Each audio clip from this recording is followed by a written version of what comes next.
কেউ তো কোশ্চেন করে না, কিছুই তো হয়নি।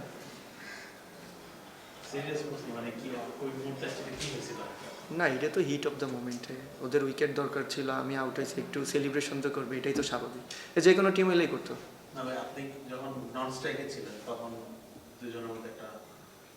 না, ওটা তো হচ্ছে কি আপনার ওইটা আমি যেহেতু সেট হয়ে গেছিলাম, ওরা আমাকে প্যানিক করতেছিল হয়তো বা স্লেজিং করে, এটাই তো পার্ট অফ ক্রিকেট, এটা হয়েই থাকে। ওকে,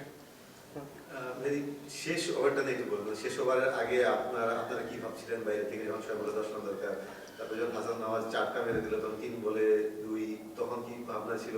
প্লাস আবার যখন 2টো বল আউট গেল, তখন লাস্ট বলের আগে কি ভাবনা ছিল? মানে অথ্রু শেষ ওভারটা নিয়ে যাবেন। না, আমাদের পুরো প্ল্যানিংয়ে ছিল যদি কে থাকুক না থাকুক, যে হাসান নওয়াজ যদি লাস্ট ওভার পর্যন্ত খেলতে পারে, যে ও যে পাওয়ার হিটিং আছে, ও শেষ করে আসতে পারবে, কারণ পুরো ম্যাচটাই ও বানিয়ে নিয়ে আসতেছিল, ও উইকেট ট্রিট করে খেলতেছিল। আমি বললাম আমার কাছে মনে হয় এরকম ইনিংস আমি ওরা খুবই রেয়ার দেখছি, যে এরকম ও নর্মালি অনেক স্ট্রোক খেলতে পছন্দ করে, বাট ওর আজকে যে সেন্সেবল ইনিংস ছিল আউটস্ট্যান্ডিং। শেষ পর্বে যখন টানা 2টো ডট গেল, তখন তো নিশ্চয়ই নার্ভটা কাজ করে না, বাইরে আপনারা যারা দেখছিলেন। না, ওটা স্বাভাবিক, এটা হিউম্যান বিন, ওই মোমেন্টামটা এমন আসবে, এটাই স্বাভাবিক, বাট দিন শেষে জিতছে, এটা আলহামদুলিল্লাহ, সবাই এখন পুরাই ফ্রি আছে।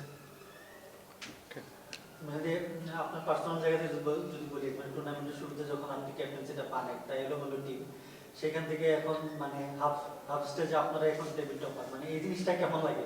মানে একটু দেখে দেওয়ার ব্যাপার কি আছে যে হ্যাঁ দেখো আমরা কি টিম নিয়ে কোথায় গেল? না দেখেন, এখানে আসলে দেখানোর কিছু না, দেখেন টিমও যেমন ছিল, আমারও ক্যাপ্টেন্সি প্রথম, তো দুইটা মিলে আসলে সব কিছুই ডিফিকাল্ট ছিল, যেহেতু একটা এলোমেলো টিম ছিল, সেখান থেকে আমার ক্যাপ্টেন্সি করাটা আসলে কি বলবো, যে আসলে অনেক ডিফিকাল্ট ছিল। সেই জায়গাতে as a team combination, team bonding, সব কিছু রেডি করতে করতে যাক আলহামদুলিল্লাহ এখন অবধি সবাই ভালো আছে, যে এরকম টিম কম্বিনেশন বা টিম এফোর্ট আমাদের দরকার এন্ড অফ দ্য বিপিএল পর্যন্ত। আমরা দেখতে পাচ্ছি যে চট্টগ্রামের বোলিং লাইনআপ এবং টপ অর্ডার ব্যাটারদের নিয়ে সবথেকে বেশি প্রশংসা হচ্ছে, কিন্তু আজকের ম্যাচটাই কি আসলে মিডল অর্ডার ব্যাটারদের নিয়ে কিছুটা দুশ্চিন্তা দেখা গিয়েছিল কিনা? কারণ তারা আসলে তেমন একটা রান পাচ্ছিল না, এর আগেও যখন সুযোগ হয়েছিল খুবই শর্ট কিছু ইনিংস মিডল অর্ডার থেকে আমরা দেখছি।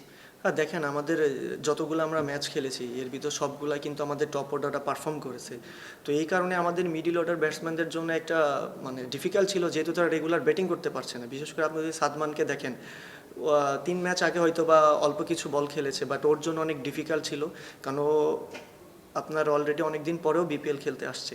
তো ওভারঅল আমাদের আপনার ব্যাটসম্যান হিসেবে যদি রেগুলার ব্যাটিং না করেন, সেই ক্ষেত্রে সবার একটু প্যানিক তৈরি হয়, বাট সব সময় তো সব দিন ভালো খেলবে না, বাট আজ যে সুযোগটা আসছিল বাট ওটা মিস হয়ে গেছে, বাট মিডল অর্ডারের ভিতরে কিন্তু হাসান নওয়াজ আউটস্ট্যান্ডিং খেলছে, বাট কেউ না কেউ ক্লিক করতেছে, এটা আমাদের জন্য খুব ভালো সাইড। মাজার ভাই, বিপিএল তো হচ্ছে ওয়ার্ল্ড কাপের আগে একটা ভালো প্রস্তুতির জন্য, মানে ব্যাটারদের খুব রান দেখা যাচ্ছে না, এমন তামিম হোক বা সাইফ হোক, বিশ্বনদের ভাবে স্টার্ট পেয়েছিলেন হৃদয়, মানে ওই প্রিপারেশন অনুযায়ী কেমন দেখছেন? মানে এটা কি একটা আদর্শ প্রিপারেশন করছে?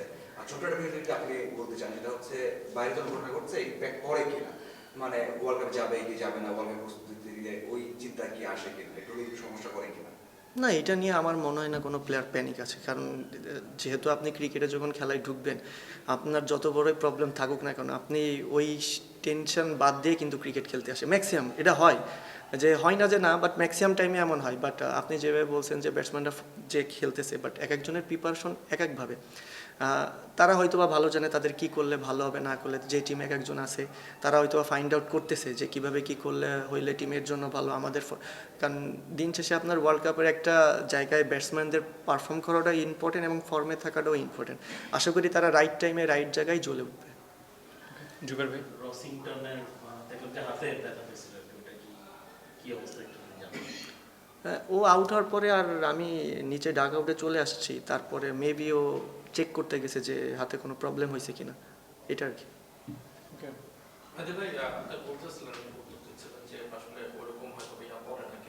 বুঝি নাই আপনার কোশ্চেনটা। মানে যে মাঝার ভাইয়ের উত্তর যেটা দিলেন যে পারফরম্যান্স কিংবা ওয়ার্ল্ড কাপ যাওয়া নিয়ে, তারপরও তো আপনাদের মানে প্লেয়ারদের তো একটা ইচ্ছা থাকে ওয়ার্ল্ড কাপ যাওয়া এরকম, এবং তার আগে আপনারা যে প্রিপারেশন নিচ্ছে, তো এই অনিশ্চয়তার মধ্যে আপনারা আসলে কি মানে নিজেদের মধ্যে আপনারা তো সবাই এক কোটে পাশাপাশি করতে যাচ্ছেন, কোনো আলাপ আলোচনা হয় কিনা যে কারণ একটা বিশ্বকাপ আসতেছে এবং এখানে আমাদের এখন যাওয়াটা নিয়ে একটু ডাউট আছে বা অনিশ্চয়তা আছে সেটা নিয়ে কি আলাদা? অনিশ্চয়তা এটা তো আসলে ম্যানেজমেন্টের বিষয়, অফিসিয়ালদের বিষয়। এটাতে প্লেয়ারদের কোনো ইয়ে নাই, প্লেয়ারদের কাজ খেলা। সেটা আপনি যদি মঙ্গল গ্রহেও খেলতে পাঠান, প্লেয়ার অবশ্যই যাবে খেলতে। এটা নিয়ে আমার মনে হয় না কোনো প্লেয়ার ডাউট আছে। ওকে, থ্যাংক ইউ গাইস।